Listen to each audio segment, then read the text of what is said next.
Bhagavad Gita as it is, Chapter 2. Contents of the Gita summarized. Text 1. Sanjaya uvacha taham tata kripaya vishtam ashru puna kulikishanam vishidantam idam vakyam uvacha Madhusudana. Translation.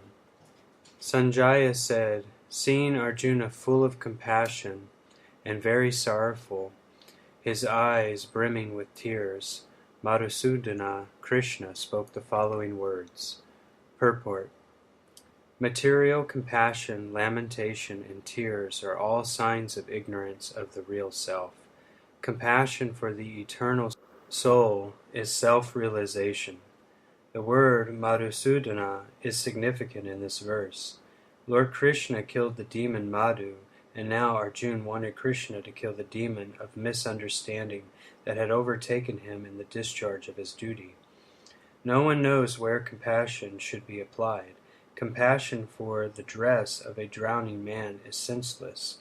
A man fallen in the ocean of nescience cannot be saved simply by rescuing his outward dress, the gross material body. One who does not know this and laments for the outward dress is called a Shudra, or one who laments unnecessarily. Arjuna was a Kshatriya, and this conduct was not expected from him. Lord Krishna, however, can dissipate the lamentation of the ignorant man, and for this purpose the Bhagavad Gita was sung by him. This chapter instructs us in self-realization by an analytical study of the material body and the spirit soul, as explained by the Supreme Authority, Lord Sri Krishna. This realization is made possible by working with the fruitive being situated in the fixed conception of the real self. Text 2. Shri Bhagavan uvacha kutasteva kashmalam idam vishame samupastitam anhayajastam asvagyam akirti karamajuna. Translation. The Supreme Person, Bhagavan, said, My dear Arjuna, how have these impurities come upon you? They are not at all befitting a man who knows the progressive values of life. They do not lead to higher planets, but to infamy. Purport. Krishna and the Supreme Personality of Godhead are identical. Therefore, Lord Krishna is referred to as Bhagavan throughout the Gita. Bhagavan is the ultimate in the Absolute Truth. Absolute Truth is realized in three phases of understanding, namely Brahman, or the impersonal, all-pervasive spirit, Paramatma, or the localized aspect of the Supreme within the heart of all living entities, and Bhagavan, or the Supreme Personality of Godhead, Lord Krishna. In the Srimad Bhagavatam, this conception of the Absolute Truth is explained thus. Vadanti tatatva vidas tatvam yahajjananam avajyam Brahmeti paramatmeti bhagavan niti shabdayate. The Absolute Truth is realized in three phases of understanding by the knower of the Absolute Truth, and all of them are identical. Such phases of the Absolute Truth are expressed as Brahman, Paramatma, and Bhagavan. Srimad Bhagavatam 1.2.11. These three divine aspects can be explained by the example of the sun, which also has three different aspects, namely the sunshine, the sun surface, and the sun planet itself. One who studies the sunshine only is the preliminary student. One who studies the sun surface is further advanced, and one who can enter into the sun planet is the highest. Ordinary students who are satisfied by simply understanding the sunshine, its universal pervasiveness, and the glaring effulgence of its impersonal nature, may be compared to those who can realize only the Brahman feature of the Absolute Truth. The student who has advanced still further can know the sun disk, which is compared to knowledge of the Paramatma feature of the Absolute Truth. And the student who can enter into the heart of the sun planet is compared to those who realize the personal features of the Supreme Absolute Truth.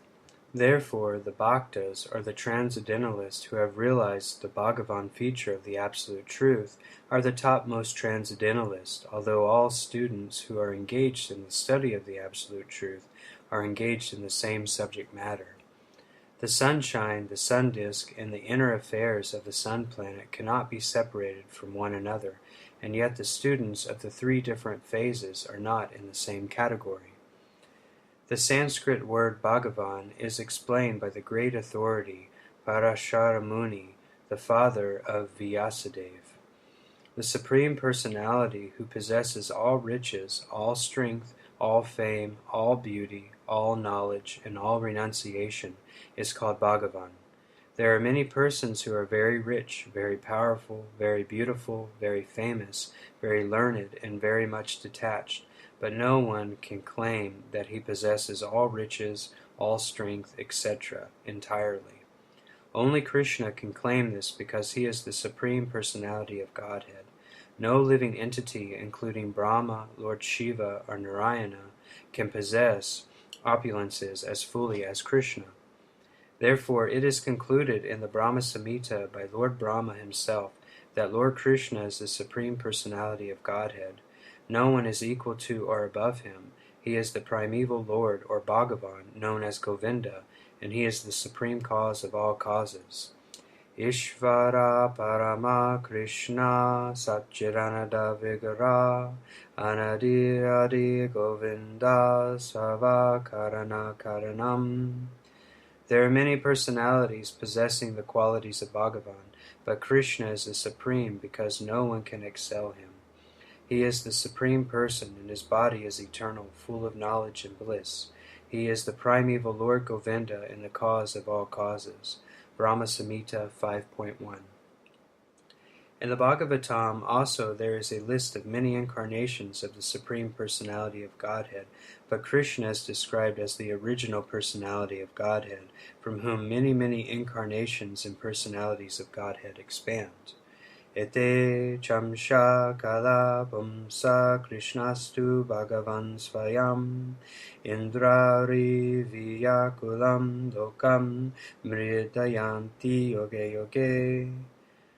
All the list of the incarnations of Godhead submitted herewith are either plenary expansions or parts of the plenary expansions of the Supreme Godhead, but Krishna is the Supreme Personality of Godhead himself.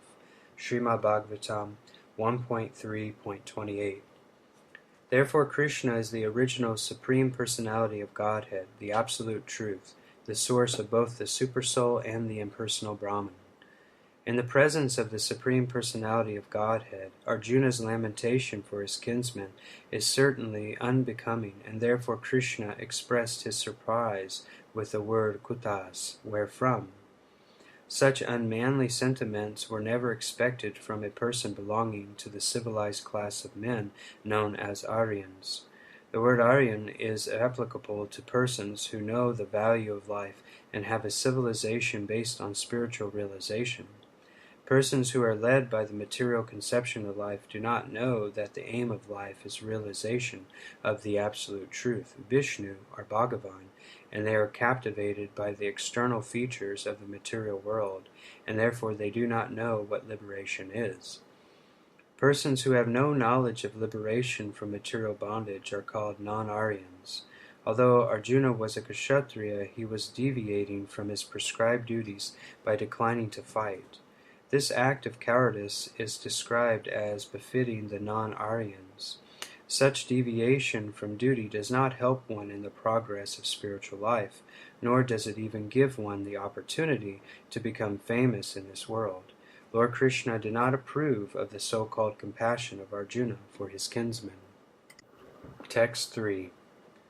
Kleviyam asmakamapata Neta teva jujpapadyate Kishutram hridaya darbalyam Diyaktivo tishta parantapa. Translation. O son of Pritha, do not yield to this degrading impotence. It does not become you. Give up such petty weakness of heart and arise, O chastiser of the enemy. Purport. Arjuna was addressed as the son of Pritha, who happened to be the sister of Krishna's father Vasudeva. Therefore Arjuna had a blood relationship with Krishna. If the son of a Kshatriya declines to fight, he is a Kshatriya in name only, and if the son of a Brahmana acts impiously, he is a Brahmana in name only. Such Kshatriyas and Brahmanas are unworthy sons of their fathers. Therefore Krishna did not want Arjuna to become an unworthy son of a Kshatriya. Arjuna was the most intimate friend of Krishna, and Krishna was directly guiding him on the chariot. But in spite of all these credits, if Arjuna abandoned the battle, he would be committing an infamous act.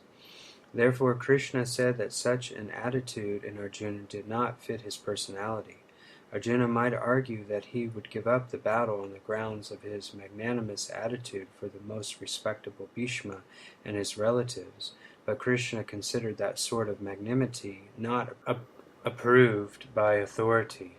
Therefore such magnanimity, or so-called non-violence, should be given up by persons like Arjuna under the direct guidance of Krishna. Text 4. Arjuna vacha katham bhishmam aham samkhiye dronam cha madhusudanam ishubhihi pratishyotishyami ujaha vasudhanam. Translation. Arjuna said, O killer of Madhu, Krishna, how can I counteract with arrows in battle men like Bhishma and Drona, who are worthy of my worship? Purport. Respectable superiors like Bhishma, the grandfather, and Dronacharya, the teacher, are always worshipable. Even if they attack, they should not be counterattacked. It is general etiquette that superiors are not to be offered even a verbal fight. Even if they are sometimes harsh in behavior, they should not be harshly treated. Then how is it possible for Arjuna to counterattack them? Would Krishna ever attack his own grandfather, Ugrasena, or his teacher, Sandipani Muni? These were some of the arguments by Arjuna to Krishna. Text 5. Guran ahatvahi mahanubhavan Shreyo bhoktam bekishyam apihaloke atpata kamamstu gurun iheva unjaya bhogan rudira pradigatihan. Translation. It is better to live in this world by begging than to live at the cost of the lives of great souls who are my teachers. Even though they are various, they are none the less superiors. If they are killed, our spoils will be tainted with blood. Purport. According to scriptural codes, a teacher who engages in an abominable action and has lost his sense of discrimination is fit to be abandoned. Bhishma and Drona were obliged to take the side of Dronacharya because of his financial assistance, although they should not have accepted such a position simply on financial considerations. Under the circumstances, they have lost the respectability of teachers, but Arjuna thinks that, nevertheless, they remain his superiors, and therefore to enjoy material profits after killing them would mean to enjoy spoils tainted with blood. Text 6. Na chatar vidma kataran no gariyo yadva jayema yadiva no jayeyu yaneva atvana jivishamas devastita pramukhe tatarastra. Translation. Nor do we know which is better, conquering them or being conquered by them. The sons of Dhritarashtra, whom if we killed we should not care to live, are now standing before us on this battlefield. Purport. Arjuna did not know whether he should fight and risk unnecessary violence, although fighting is the duty of the Kshatriyas, or whether he should refrain and live by begging. If he did not conquer the enemy, begging would be his only means of subsistence, nor was there certainty of victory, because either side might emerge victorious. Even if victory awaited them and their cause was justified, still, if the sons of Dhritarashtra died in battle, it would be very difficult to live in their absence. Under the circumstances, that would be another kind of defeat for them. All these considerations by Arjuna definitely prove that he was not only a great devotee of the Lord, but that he was also highly enlightened and had complete control over his mind and senses. His desire to live by begging, although he was born in the royal household, is another sign of detachment. He was truly virtuous, as these qualities, combined with his faith in the words of instruction of Sri Krishna, his spiritual master, indicate. It is concluded that Arjuna was quite fit for liberation. Unless the senses are controlled, there is no chance of elevation to the platform of knowledge, and without knowledge and devotion, there is no chance of liberation. Arjuna was competent in all these attributes, over and above his enormous attributes in his material relationships. Text 7. Karpanya doshopahata svabhava Prichami devam dharma samutachita yajtreya seyam nishitam bruhitan me shishyasteham shatimam devam prapanam. Translation. Now I am confused about my duty and have lost all composure because of weakness. In this condition I am asking you to tell me clearly what is best for me. Now I am your disciple and a soul surrendered unto you. Please instruct me. Purport. By nature's own way, the complete system of material activities is a source of perplexity for everyone. In every step there is perplexity, and therefore it behooves one to approach a bona fide spiritual master who can give one proper guidance for executing the purpose of life. All Vedic literatures advise us to approach a bona fide spiritual master to get free from the perplexities of life which happen without our desire. They are like a forest fire that somehow blazes without being set by anyone. Similarly, the world's situation is such that perplexities of life automatically appear, without our wanting such confusion. No one wants fire, and yet it takes place, and we become perplexed. The Vedic wisdom therefore advises that in order to solve the perplexities of life and to understand the science of the solution, one must approach a spiritual master who is in the disciplic succession. A person who is a bona fide spiritual master is supposed to know everything. One should not, therefore, remain in material perplexities, but should approach a spiritual master. This is the purport of this verse. Who is the man in material perplexities?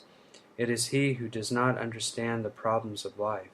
In the Garga Upanishad, the perplexed man is described as follows.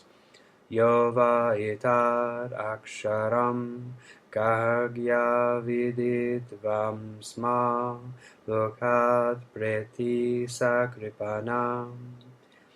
He is a miserly man who does not solve the problems of life as a human, and who thus quits this world like the cats and dogs, without understanding the science of self-realization.